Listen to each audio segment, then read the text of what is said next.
casinos have lost hundreds of millions of dollars to players who figured out how to beat the unbeatable. Some used their bare hands, some used hidden computers stitched into their shoes. One group infiltrated dealers across an entire continent, and one man walked away with over $20 million using nothing but his eyes, and started a legal war that's still raging today. These aren't theories, these are real heists, real investigations, and real moments when the most heavily surveilled buildings on Earth had absolutely no idea they were being robbed in plain sight. By the end of this video, you'll understand exactly how casinos lost control, and why they're terrified it could happen again right now. Number 7. Dice sliding. Let's start with something that sounds almost too simple to work: throwing the dice without actually throwing them. In craps, the entire game depends on randomness. The dice have to hit the back wall, bounce unpredictably, and land on their own. But for decades, skilled players have tried to cheat that randomness through something called dice sliding, essentially gliding one or both dice across the table instead of rolling them, keeping a die's face locked in place so it can't tumble freely.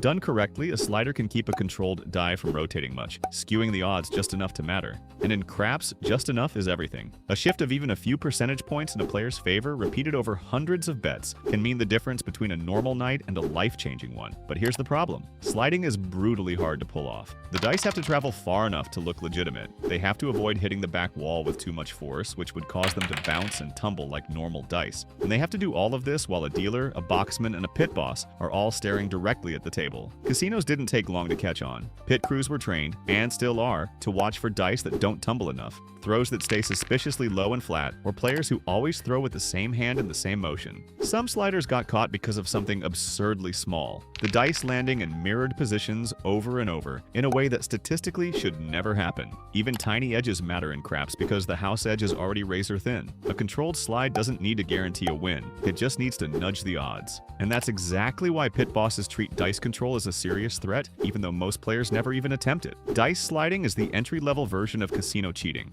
Subtle, physical, easy to suspect, hard to prove. But the next method on this list required almost no skill at all, and it managed to drain casinos for years before they figured out what was happening. The next scam was almost embarrassingly simple, and it cost casinos a fortune before they even knew it existed. Number 6. Past posting. Imagine placing a bet after you already know the outcome. That's past posting. And for a huge stretch of casino history, it worked shockingly well. The concept is simple. A cheater waits until the dealer announces a result. The roulette ball drops, the dice settle, and then adds, increases, or moves a bet onto the table during the chaos of payouts, hoping nobody notices. And chaos was the key ingredient. Busy tables, stacks of chips moving everywhere. Dealers focused on paying out winners instead of staring at every single bet. In the era before modern surveillance, a skilled past poster could slide a high-value chip onto a winning number in the half-second after the result was called, and simply act like it had been there the whole time. Roulette was especially vulnerable. With dozens of numbers and a wheel constantly spinning, dealers had only a brief window to scan the entire layout before paying winners. Craps tables were just as risky, with dozens of bets active at once, and players constantly reaching across the table. For decades, this wasn't just a minor nuisance. It was a quiet drain on casino profits across the country. And the scariest part? Surveillance back then was nowhere near what it is today. Some casinos relied on a handful of cameras, or none at all, watching massive rooms full of cash and chips. This is exactly why modern casinos became obsessed, almost paranoid, about camera coverage. Today, every inch of a casino floor is recorded from multiple angles, specifically so a pit boss can rewind footage frame by frame if a payout looks suspicious. Past posting forced an entire industry to rebuild itself around one idea: if you can't watch everything in real time, you'd better be able to watch it again. But surveillance cameras and sharp-eyed dealers were only built to catch individuals. What happens when cheating stops being a solo act and organized crime gets involved? Because that's exactly when casino cheating stopped being a hustle and became a criminal enterprise. Number 5. Counterfeit chips. Casino chips aren't just plastic discs, they're currency. And like any currency, the moment they become valuable enough, someone tries to counterfeit them. For high roller denominations, $500, $1,000, sometimes more, counterfeit chips have represented one of the most direct ways to steal from a casino without ever touching a card or a die. The process sounds almost industrial. Criminal groups have built underground operations dedicated to replicating casino chips, matching colors, designs, security marks, even the weight and feel of the real thing. Some operations got disturbingly close, producing fakes good enough to pass a quick glance from a busy dealer. The plan was simple but devastating. Get counterfeit chips onto the casino floor, gamble with them, or simply cash them in and walk away with real money in exchange for plastic that cost almost nothing to produce. For casinos, this is a nightmare scenario because unlike a single cheater at a table, counterfeit chips can spread. They can pass from person to person. They can sit in circulation for hours, even days, before anyone notices something is wrong. And when casinos did notice, when chip counts started coming back wrong, or security spotted a chip that just didn't feel right under UV light, it triggered something much bigger than a floor investigation. It triggered raids, federal involvement, cases that read less like a casino incident report and more like an organized crime takedown,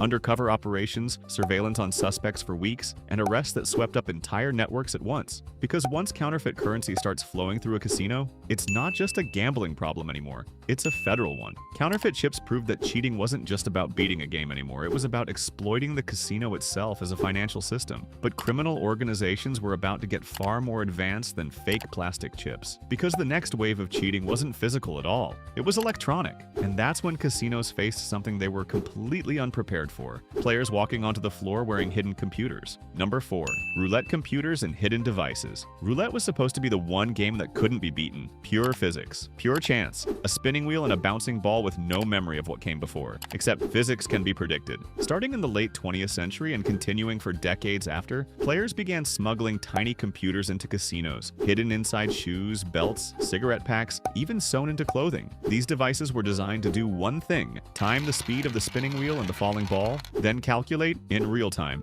which section of the wheel the ball was statistically most likely to land in. It wasn't about predicting an exact number. It was about narrowing dozens of possibilities down to a small cluster of likely outcomes, just enough to flip the house edge upside down. Some setups required a partner. One person would discreetly time the wheel using a hidden button, tapping it in sync with the ball's rotations. That data would be processed by a concealed computer, which would then send a signal, and sometimes a tiny vibration, to a second person at the table, telling them where to place their bet, often in the final seconds before the dealer called "no more bets." To a pit boss, it looked like nothing. Two people not even appearing to interact, placing late bets that happened to win at a startling rate. Roulette was especially vulnerable because wheels aren't perfect. Tiny imperfections, wear patterns, slight tilts, inconsistent ball drops could make certain numbers or sections subtly more likely over time.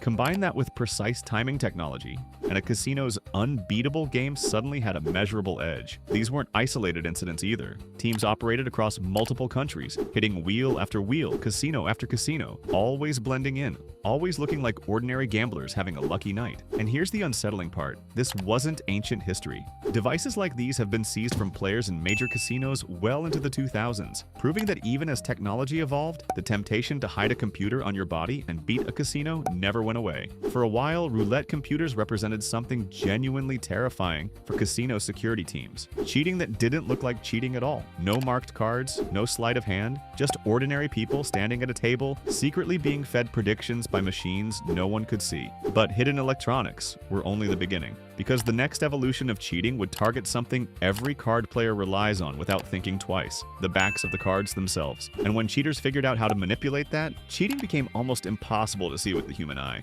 Number 3. Card marking and infrared scams. What if you could see information on the back of a card that the dealer couldn't? That's the terrifying premise behind some of the most advanced card marking operations ever uncovered. Scams that didn't rely on luck, sleight of hand, or even direct contact with the deck. The simplest version of card marking is old-fashioned: subtle scratches, dents, or bends that let a trained eye identify high-value cards from across the table. But the versions that truly alarmed casinos were far more advanced. Some operations used invisible ink, markings completely undetectable to the naked eye, but visible through specially tinted lenses. Players would wear what looked like ordinary glasses or contact lenses, but were actually filters designed to reveal hidden symbols painted onto the backs of cards before they ever entered the shoe. Then came infrared. International cheating crews developed systems where cards were marked with infrared reactive ink, invisible under normal light, but readable through tiny hidden cameras. Some of these cameras were disguised inside everyday objects sitting innocently at the table: a cell phone, a cigarette pack, even what looked like a simple analyzer device. The camera would feed video to an off-site accomplice who used software to instantly decode the marked cards and relay information back to the player, sometimes through a hidden earpiece in near real time. Think about how insane that is. A player sitting at a blackjack table having an entire card's value whispered into their ear, fed by a hidden camera reading ink that doesn't exist under normal light.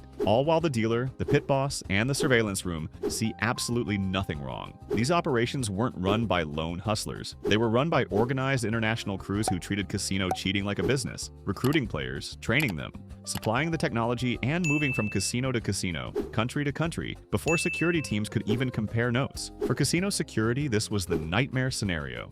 Cheating that left zero physical evidence, used technology evolving faster than detection methods could keep up, and operated across borders, making prosecution a logistical maze. Card marking and infrared scams proved one thing clearly. The cat-and-mouse game between casinos and cheaters had become a technological arms race. But all of this, the hidden cameras, the international crews, the years of evasion, was about to be dwarfed by something else entirely. Something that didn't target one casino, or one game, or one city. Because the next operation on this list spread across an entire continent. And when the FBI finally cracked it open, what they found shocked even seasoned investigators. Number 2.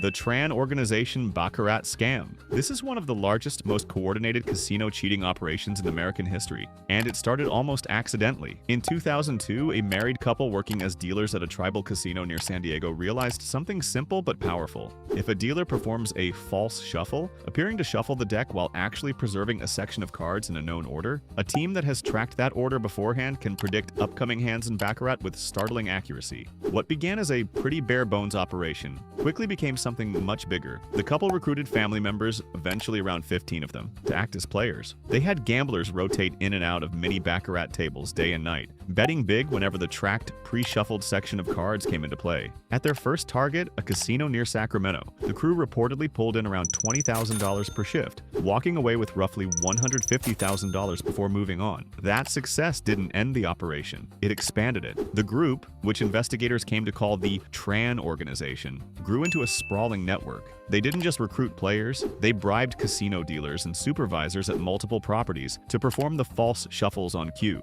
According to officials, the organization eventually used false shuffles, specially developed computer programs, concealed microphones and transmitters, and a web of co-conspirators to hit casinos across the United States and Canada. The scale was staggering. Investigators say the group targeted as many as 29 casinos, including Agua Caliente Casino in Palm Springs, Verona Valley Ranch Resort in Lakeside, Cache Creek Casino Resort in Brooks, Casino Rama in Ontario, and Pachanga Resort and Casino in Temecula. In Las Vegas, the organization struck Palace Station and the Monte Carlo. In one single sitting alone, the ring won $900,000 playing blackjack. For years, casinos sensed something was off. Some realized they were being cheated, even if they weren't sure exactly how, and called in authorities. But the operation's structure made it nearly impossible to untangle. Players rotated, cities changed, dealers came and went. It looked from the outside like nothing more than a string of unrelated lucky streaks. But greed has a way of unraveling even the most careful operations. When some of the bribed dealers stopped receiving what they felt was fair compensation, they began cooperating with the FBI, and once investigators had insight, the entire structure started to collapse. By the time it was over, the Tran organization had reportedly pulled in up to $7 million in card cheats, with some estimates citing figures as high as over $7 million across 7 years of operation. Dozens of people connected to the organization were ultimately charged with casino fraud, theft, and money laundering. For casinos, the Tran case was a wake-up call unlike any other. It wasn't a lone genius outsmarting a system. It was proof that the system itself, the people running the games, could be turned against the house from the inside on a continental scale. If the Tran organization showed casinos that their own employees could become the weak link, the final scandal on this list would show the entire industry something even harder to swallow. That sometimes the line between genius and cheating isn't a line at all. Because the most famous casino controversy of all time didn't involve hidden computers, bribed dealers, or criminal networks. It involved one man, a deck of cards, and a debate that still hasn't been settled. Number 1. Phil Ivey Edge Sorting. Phil Ivey is widely considered one of the greatest poker players who has ever lived. Multiple World Series of poker bracelets. A reputation for reading opponents like open books. The kind of player casinos want in their high-limit rooms. Because his presence brings prestige, and prestige brings other big spenders. Which is exactly what made what happened next so explosive. The technique at the center of this entire scandal is called edge sorting. And once you understand it, you'll never never look at a deck of playing cards the same way again. Here's the simple version. Many decks of cards aren't perfectly symmetrical on the back. Due to tiny manufacturing imperfections, the pattern on the back of a card can be very slightly different depending on which way the card is oriented. A sliver more diamond shape on one edge versus the other. Normally this means absolutely nothing. The differences are so small that no player could ever use them, unless someone arranges for certain cards to always face one way and others to always face the opposite way. That's exactly what happened. Playing a high-stakes card game, the request was made for a specific brand of cards and a dealer who would rotate cards in a particular manner, framed as nothing more than superstition, lucky rituals, common requests in high roller rooms. But the real purpose was to exploit those tiny manufacturing differences. Over the course of play, key high-value cards ended up oriented one way, while low-value cards ended up oriented the other, creating a way to know just by glancing at the back of a card whether it was likely to be valuable. In a game where knowing even a little more than the dealer can produce enormous swings, this was enough to generate millions in winnings. At one London casino, the winnings reportedly reached close to $10 million.